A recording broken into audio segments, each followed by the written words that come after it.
Hello, everybody, and welcome back to Nick Talks. This week's amazing guest, and I mean amazing guest, is Sue Hodge. And for people who are saying, Sue Hodge, let me take you back to the 80s and 90s to a certain person called Mimi Labonq. And I say it with a French accent because she was a French character. If you don't know what I'm talking about, here's a little video now of 30 seconds to show you who she was.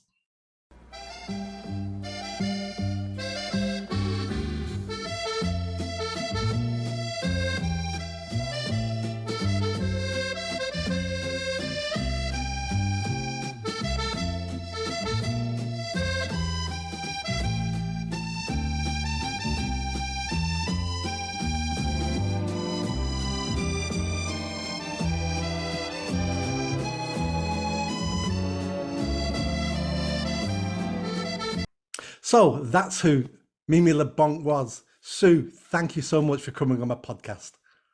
Oh, hello, you naughty boy. Hey, what do you mean that's who Mimi Labonq, that's who Sue Hodge was? I still am. Mimi Labonq still is. She still lives.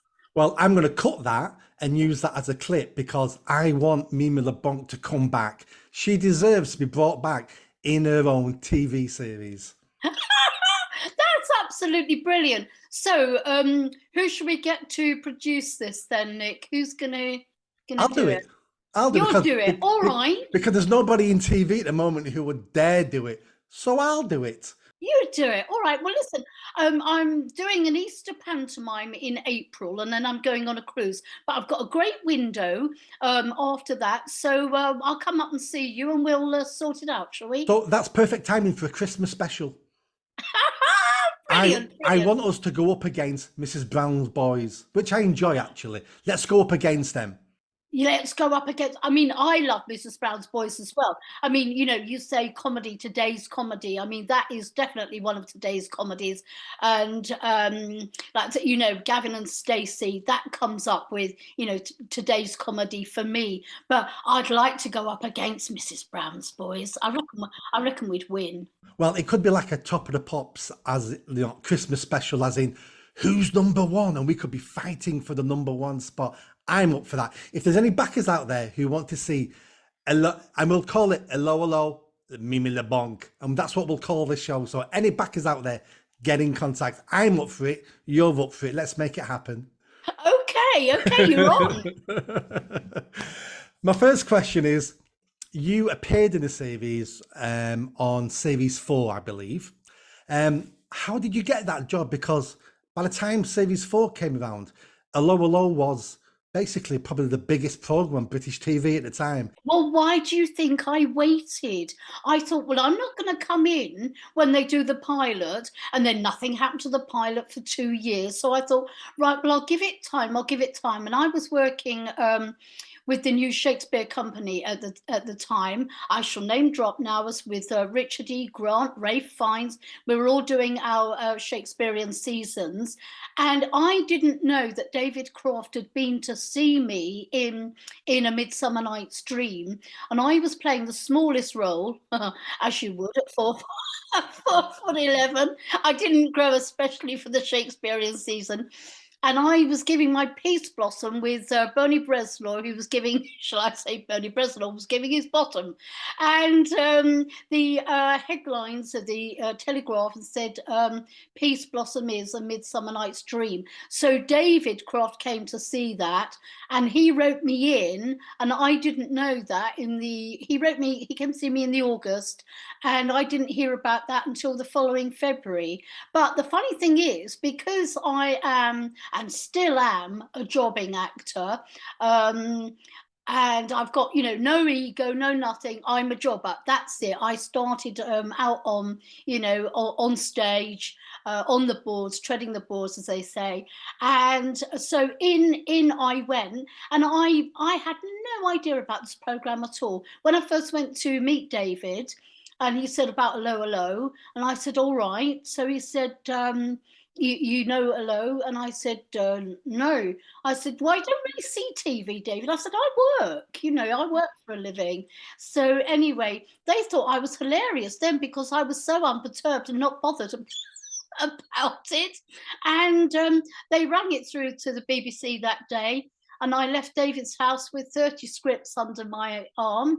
He said that'll keep you going for a bit. He said, and we'll see from there. And then, of course, that was in '87. In '92, I was still there. Right, wow. So was the part wrote for you? Because it sounds definitely like you was headhunted. It was definitely written for me. David saw me doing all these things that I dared do, which is probably a little bit unorthodox, maybe for Shakespeare. But I am known for being slightly unorthodox. And anyway, he wrote this character, and then I was allowed to lift it off the page. That is fantastic. I was a teenager when Allo Allo started. I was probably in my early 20s when it finished. Um, I was a huge fan. I used to watch all the time. Me and my friends used to quote things out of Allo Allo. Me and my friend, I mean, I'm 54. When me and my friends meet up every couple of years from those days, somebody will quote something from Allo Allo. That's how impactful it was. And I don't mean the quotes as in, I shall say this only once. I don't mean those catchphrases. I mean the time where Renee was, he had Vicky Michelle on the snooker table, and he's messing around with her, and his wife comes in, and he said, "Oh, she's trying to fix the light," and she gets off and goes off to the kitchen, and then someone else walks in and goes, "Oh, what's the biggest break you've had on this table?" And he goes, "A minute ago, when the wife believed the story about the light." And there's so many things like that just jump out. It was so funny, and it was funny for several reasons. The writing was amazing, but it was a continuation of traditional British comedy. So it's a continuation of Benny Hill, a continuation of what's it Carry called? on. Carry On, and Yeah, that yeah, type. Are You Being Served? And it was that sort of slapstick, hanky panky, Visual comedy. yeah, but a little bit of innuendo in there as well that children wouldn't get, but the adults would, and that's what makes the adults watch it, and that's what makes the kids watch it, because they're not getting that bit. It's a continuation of pantomime. Yeah, yeah. Well, I mean, David Croft. That's where he started, wasn't it? He wrote pantomimes. Oh, I didn't know that. Yeah. So when you say, pantomime, and do you know what? This is what is so silly with people getting upset today and saying about, offending people and it being offensive. I mean, how how silly, stupid, visual comedy, slapstick, pantomime was the show.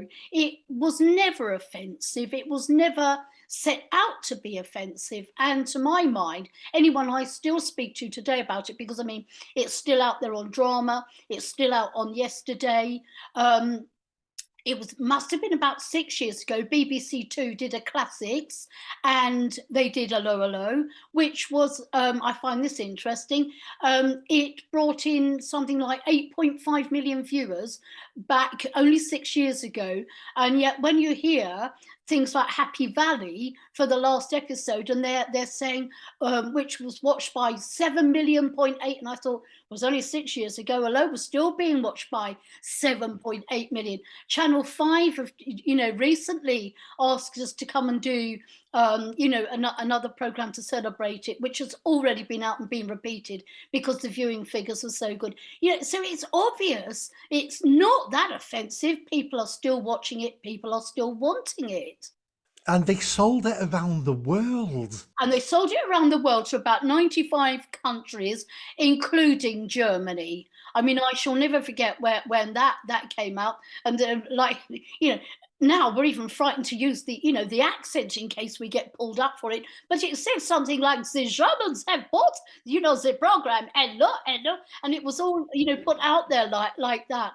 I still get fan mail from Germany, and I think the younger generation, actually most countries, the younger generation, I've got so many young fans now. There's a Cafe Rene site, and it's still, I mean, I think the biggest figures fans they have are still from the UK, but nevertheless they've got like 590 people from Norway, 650 people from the States, Serbia, Bulgaria. I mean, it's still worldwide out there. because it was funny and well written and well acted. Yep. And this is it. I mean, David, we mustn't forget Jeremy Lloyd as well, bless him, because, he was an amazing writer. But David Croft's ability to cast all these wacky components and put them together and just somehow they would fit. People say that, oh, I don't know, that'll never work in a million, months of Sundays. When we did, because we always did it in front of a live audience, because David wouldn't have any canned laughter, and if it wasn't funny, it just got cut. But I mean, one of the things that became extremely funny was when Arthur Bostrom, who's about 6'4", who played Crabtree, was talking to me before we went up, and the audience saw us having a conversation with him, talking like that, and me standing there going, and suddenly Arthur was aware that the audience were already laughing at him. He just stopped. He said, "What are you laughing?" He went, "No, they're laughing at, don't you? They're laughing at me trying to talk to you." And so all things, you used what you'd got. What would be the point in me saying, "Oh, I wish I were a 5'10" glamorous actress"? I'm not. So, you look in the mirror. What have you got to sell? This is what I've got. It's for sale. Do you want to buy it? And lots of people don't know what's going to work. We use hindsight and we go, oh, that was a great film, that was a great movie. And then you find things out, such as in the original Star Wars, Harrison Ford got the position of Han Solo and he didn't want to do it. And he said, this script is the worst thing I've ever read. This is pathetic. It launched his multi-billion-pound career. And then you look at another film, you look at the film Gladiator with Russell Crowe. His famous scene in that is when he says, I'm the husband of a dead wife, and and he has that big scene in front of the emperor. Yeah, yeah. He almost refused to say it because he said, this is trash. And it was the highlight of the film. So we don't always know what's going to be successful until you do it. Can you imagine the actor who was originally offered the role of Crabtree and was cast, and then he got offered a movie, so he asked if he could be released, and then came out and turned it down. The movie bombed, and Arthur Bostrom laughed all the way to the bank for the next 20 years. There you go. You don't know. You don't know. I actually met Officer Crabtree. I was working for Manchester Council, and they had a local election in Manchester every couple of years, and they needed some extra people to man the polling station. So I volunteered and I worked at a polling station for 14 hours. It's a long, boring job, but I did it. And one of the people who walked in was Officer Crabtree, and I helped him vote. That's my claim to fame with Officer Crabtree. There you go. There you go. But I've got even a better story connected to Allo Allo. I've actually worked next to and with Sam Kelly.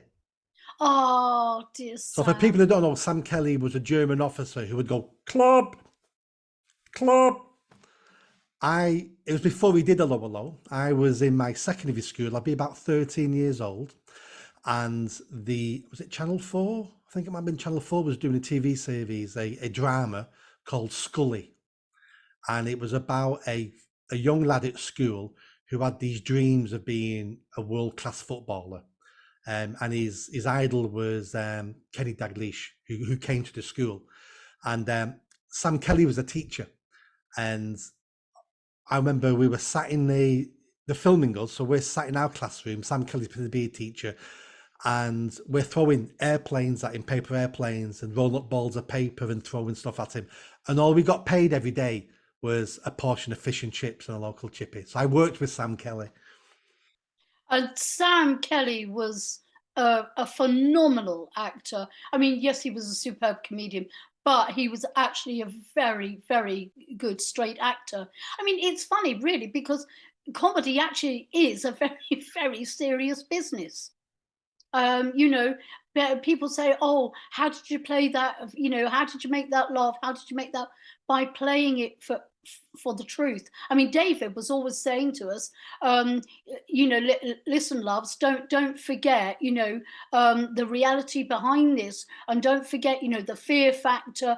Don't ever become complacent and relaxed. You know, just remember all the time what the whole thing is about. So as I say, comedy is a very serious business. They run quite parallel, comedy and tragedy. No, absolutely. People think if you're a comedian, you're born funny and therefore you can stand on the stage and just be funny. And it's like, I've met quite a few comedians and people tell me I'm funny to a certain extent. It's no, it doesn't work like that. You just don't stand on the stage and your jokes have to be worked out. It's a craft. It takes you years and decades. Yeah, but audiences sometimes just thinks, "Oh, that's easy because you were born funny." It's like, well, yeah, you may have been born with a sense of humor, but there's a lot of work goes into. Absolutely. I mean, I think it's more skillful, really, to be um, comedic, a comedy actor, than it is a straight. Although, having said that, I do love it. You know, you get the odd chance to actually have a go at something really serious and gritty and get your teeth into. You know, but trouble is, if you're renowned for comedy, everybody just wants you to be funny. Yeah, all the time. People walking up to you, can you tell me a joke? Make me Yeah. laugh. It's like, it's not, yeah, it's not that. No one's ever done that. I mean, obviously, I'm not a comedian, but I can imagine how that cannot work. Well, can you tell me a joke? Make me laugh. It's like, Yeah, that's yeah. not going to work.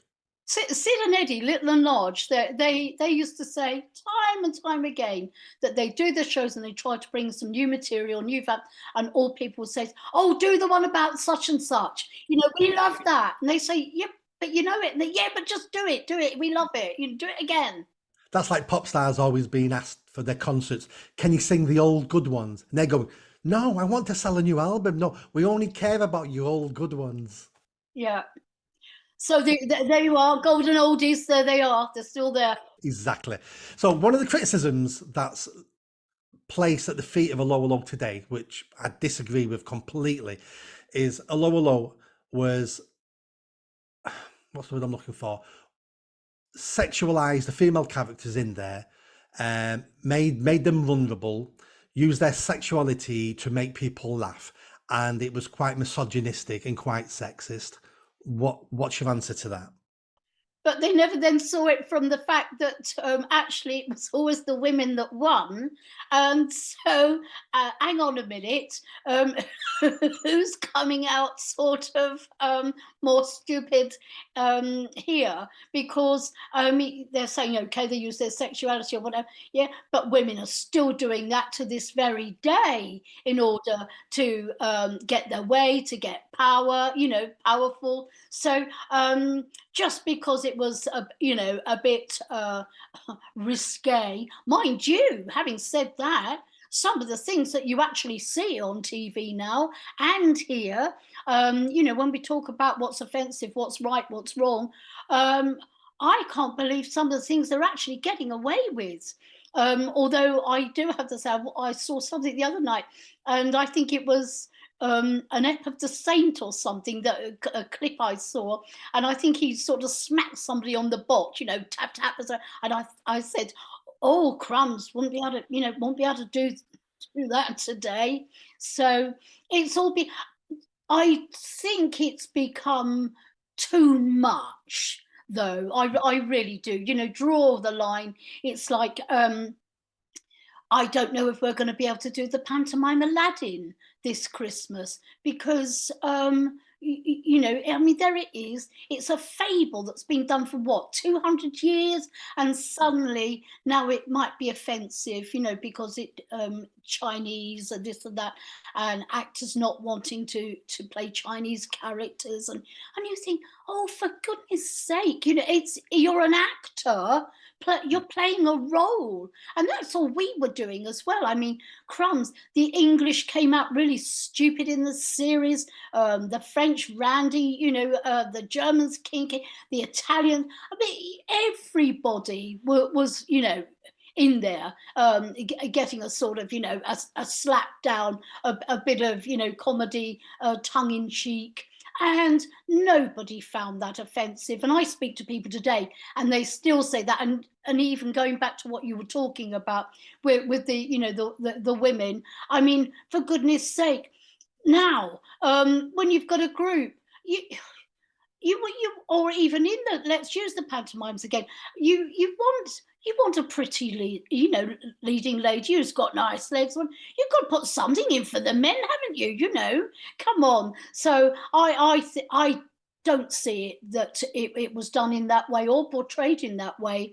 And I still think at the end of the day, the character Yvette Carte Blanche, she came out all right from it in those days. And it was going back to wartime, doing favors to get what you want. I think part of the problem we have is this virtue signaling woke culture that's started in the 60s, but it really hit the headlines from the 80s onward, and we called it political correctness in the late 80s and early 90s. Wokeness is just a continuation of political correctness, and what that really says is, I'll tell you what is funny, I will tell you what is acceptable. And at the moment, women who go into prostitution are deemed heroes because that's you taking your power back, you selling yourself and allowing men to abuse you. That's powerful. That's you claiming womanhood. But you on TV in high heels with some cleavage being slapped on the bum, that's horrendous. How can we have a society where women are treated like that? It makes no sense. It doesn't make any sense to me. And I think if you speak to a lot of people, they all agree and all say the same. They didn't find it offensive. It was just, I mean, crumbs, as you said just earlier. It was a family thing. The children watched it. The families watched it. It was commonly known as family entertainment, and that's what it was. It was never thought of as offensive. um short skirts, funnily enough, people say yes, but those skirts were short that you had. Do you know they weren't? They actually came past our knees. Vicky often says that to me. She said, why does everyone think that we always had these short skirts up round our backs? She said, have you seen the length of the skirt? She said, "Yeah, they weren't." It's somehow, people have now become to think, oh yeah, but that's what it was, and that's what it was. It wasn't all like that, and it was fun. It was all taken in good humor and good fun, and it still is. And as I say, it's still very popular worldwide. People still say it's one of the funniest programs I've ever seen. Never once have I had anything about women and power or being abused or this or that. Did you feel ashamed of it? I'd love to be asked if I felt ashamed of it. No, I did not. I thought it was excellent. I still think it's excellent now. And because I knew I was interviewing you, I dragged my DVD collection out, and I think I've got the first 5 or 6 series, and I've started watching it again from the beginning. That's how offended I am by it. But as you said on an Idol for Ad show, and I agree with you, Allo Allo wouldn't be made today.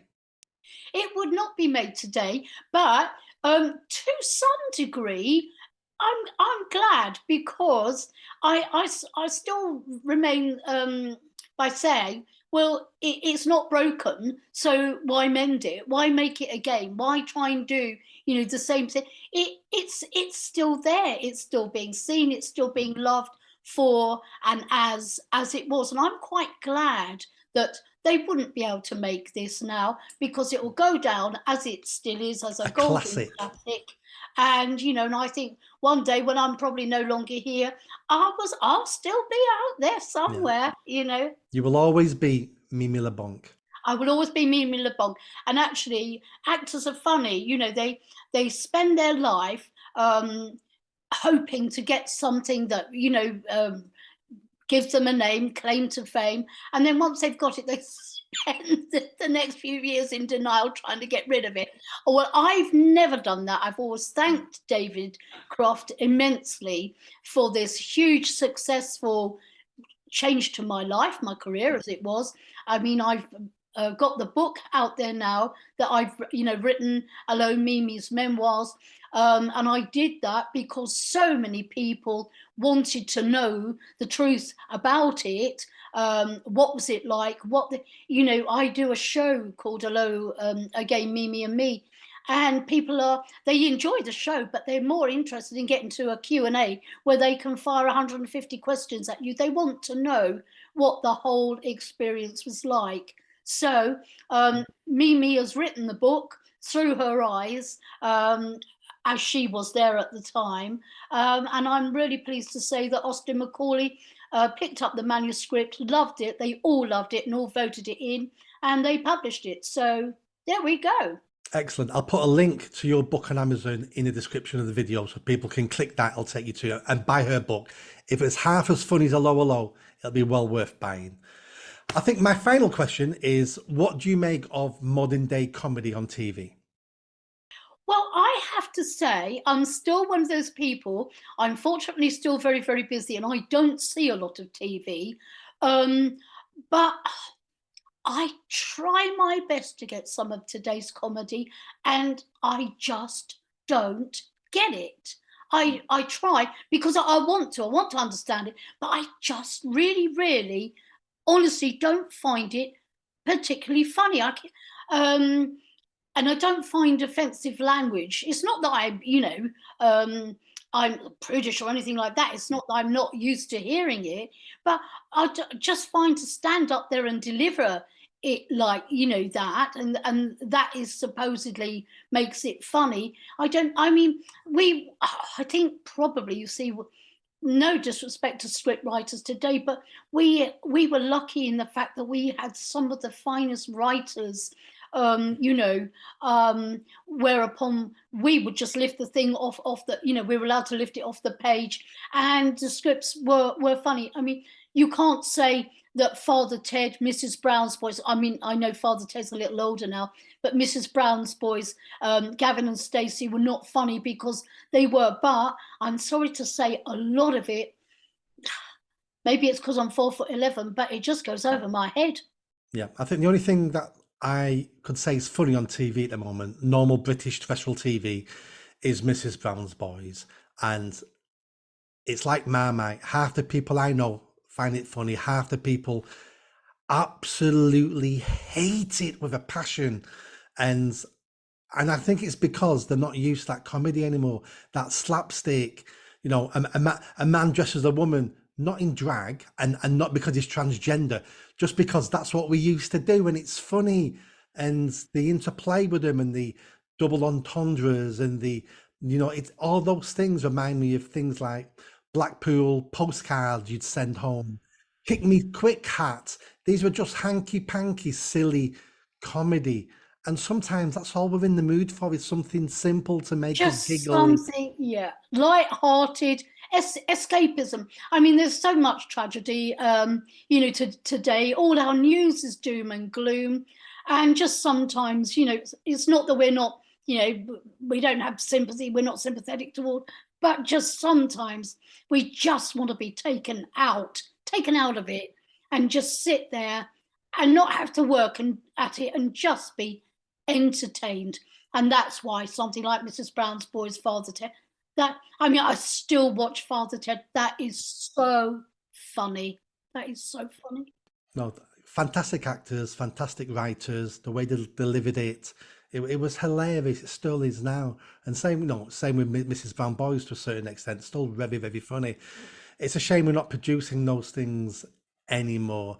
I think the only hope I see, which is beginning to happen, is the younger people who are coming through now. Young people always have this trait of always wanting to go against what they find as traditional and normal. That's how we've got into this mess. But the new generation of young people are seeing this political correctness, this wokeness as the authority. So they're going to rebel against that. And I think these things come in cycles. I think another 20 Isn't years that from now, lovely? Isn't 20 that years lovely? from now, They're going to rebel. we may get some good comedy in 20 years' time. Yeah, so all you young people out there, get your rebellious gear on and get ready to stand up for and, you know, make your mark, etc., etc. I love that. We're not going to be told what to do. We've never been told what to do, what we can do, what we can't. You should do this, you should watch.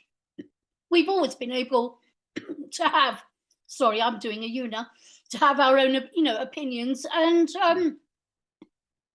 do really what we like, what we Freedom of want. choice. If you don't find it funny, don't watch it. But don't stop me watching it. You don't watch it. That's fine. Lots of things I don't watch. I don't want to stop someone else from watching it if they enjoy it. Absolutely. And you shouldn't be able to do that.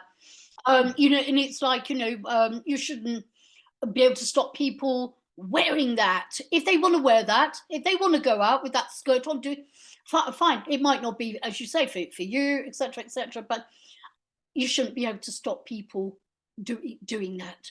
Exactly. Let's end with 1 or 2 minutes of what's your most memorable situation, joke, part of Allo Allo. You don't have to be involved in that particular thing. What's your number one memory of Allo Allo? Well, I mean, the trouble is there are so many number one memories. I mean, for me, I always say I just loved it when I was turned into a bald-headed butler with one tooth. Just because it was so off the wall. I loved my makeup guy who used to get me ready for that, like at 5 o'clock in the morning. You know, there I was. It just took me back to a wonderful period of time when I was in the Rocky Horror Show, and I used to think, oh, you know, I hope I don't suddenly break out into the time warp or something. Well, I'm going to find a photo of you like that, and I'm going to put that in the Okay. video. So as we're talking now, that picture will be here for people who don't Okay. know. You made me laugh straight away because I remembered it. I remembered it straight away when you said it. You looked so odd. It was so funny. I know, and silly things like you know, a belching baby, you know, in a pram. That's one of the things that's actually in the book, because that everyone is fascinated to. They say, yeah, okay, it was funny, but actually, what they want to know is how did they get me into the pram? Because they actually, yes, because you're lying down. So where did your body go? Oh, Hold on, story of my fantastic. life. Everyone wants to know where my body went. Fantastic, fantastic. I could talk to you forever. So you've made my day. Out of all the interviews I've done, this is your one where I've laughed and laughed and laughed throughout the whole interview. Thank you so much for being a guest. I'll put everything you've said, your book and everything up in the description. Thank you for coming on the show. Anything you want to say before we end? Yeah, don't forget we're going to do a new series, you and me. Yeah, I'm already looking for funders. I've already put it out now that I'm looking for funders and backers. It's going to be Allo Allo, Mimi Labonq. Excellent. Thank you so much, Sue. God bless you. Thank you. Bye-bye.